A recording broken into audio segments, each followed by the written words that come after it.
Au même moment, vous avez des révélations fracassantes de l'ancien gouverneur de la Banque d'Ukraine. C'est très important ça. Un personnage central qui a décidé pour la première fois de parler.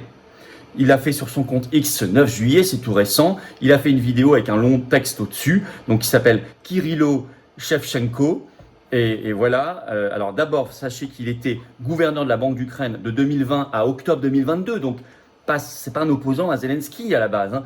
Et il était là jusque même les premiers mois de la guerre d'Ukraine, hein, entre février et octobre 2022. Et à un moment, subitement, il s'est d'ailleurs réfugié, je crois, en Autriche, on va y revenir, il a dû fuir l'Ukraine parce qu'il était persécuté par le régime de Zelensky, parce qu'il a refusé de faire certaines choses. Il l'explique. Alors, il va parler de la criminalité, de la mafia, de la corruption. Il balance. Vous allez voir que ça rejoint une enquête surprenante qui vient de sortir dans l'Express, par ailleurs. Alors, je cite ce qu'il a écrit. « Je m'appelle Kirilo Shevchenko, je suis l'ancien gouverneur de la Banque nationale d'Ukraine. Une tentative d'assassinat effroyable contre un homme d'affaires ukrainien à Monaco a choqué le monde, on en a parlé. Sa compagne a eu les 2 jambes arrachées dans l'explosion, tandis que son fils et lui sont hospitalisés. L'histoire a une suite encore plus sombre. La bombe a été posée par une femme ukrainienne qui recevait les paiements d'un officier de la direction principale du renseignement d'Ukraine, relevant du ministère de la Défense, connu sous le nom de HUR.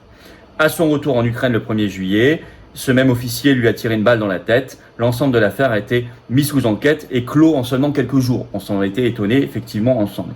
Je continue. En regardant cela se dérouler comme une scène d'un thriller mafieux, je suis rappelé aux menaces directes que j'ai moi-même reçues des services de sécurité ukrainiens, y compris des avertissements d'enlèvement. Il devient clair que le régime de Zelensky est prêt à employer tous les moyens contre ses opposants. Derrière ce système se trouve non seulement Zelensky lui-même, mais aussi l'homme longtemps connu comme le cardinal gris de son cabinet, Andriy Yermak. Jusqu'à récemment presque tout puissant, contrôlant les nominations dans les ministères, les agences de sécurité et l'armée, Yermak a formellement démissionné fin novembre 2025, au milieu d'un énorme scandale de corruption entourant Energoatom, mais il est devenu plus tard suspect dans une autre affaire de blanchiment d'argent. Mais le système qu'il a construit n'a pas disparu avec son départ du pouvoir, comme les législateurs ukrainiens le reconnaissent eux-mêmes. Cette affaire soulève de sérieuses questions. Comment une femme recherchée par Interpol a-t-elle pu entrer en Ukraine sans l'aide des services de sécurité ? Comment une enquête aussi médiatisée a-t-elle pu être bouclée en quelques jours seulement ? À titre de comparaison, le légendaire journaliste ukrainien Georgii Gongadze a été assassiné en 2000 et l'enquête n'a toujours pas nommé les responsables, 26 ans plus tard. Pourtant ici, l'officier de renseignement avoue rapidement, prétend avoir agi seul, affirme que sa hiérarchie n'était au courant de rien, bien sûr. C'est pratique, le principal témoin à hauteur est maintenant mort, ne peut plus parler. Je ne possède pas une grande entreprise attractive, mais en tant qu'ancien gouverneur de la Banque nationale d'Ukraine, j'ai franchi une ligne. J'ai refusé d'autoriser l'impression monétaire qui aurait nui à l'Ukraine en 2022. J'ai bloqué un schéma de parrainage lié au cercle rapproché de Zelensky. Pour cela, je fais maintenant face à une affaire pénale fabriquée de toutes pièces en Ukraine. Je suis reconnaissant envers l'Autriche, où je me trouve actuellement, donc c'est bien en Autriche, de me protéger contre les menaces des services de sécurité ukrainiens. J'en appelle au monde civilisé et à l'Europe, en continuant à fermer les yeux sur ce qui se passe, vous condamnez d'autres Ukrainiens à la peur, à la persécution et à Dieu ne plaise, à l'élimination aux mains du régime de Zelensky. Ce régime a déjà franchi le seuil psychologique du meurtre. Cela ne peut pas bien se terminer, ni pour nous, ni pour vous. Fin de citation.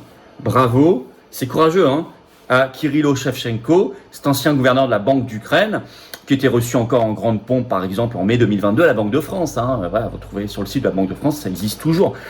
Et ça fait écho à une enquête qui vient de sortir dans l'Express, c'est surprenant, hein, ce 8 juillet, je cite le titre et le chapeau. Ukraine, ces sanctions de plus en plus utilisées par Zelensky contre ses opposants.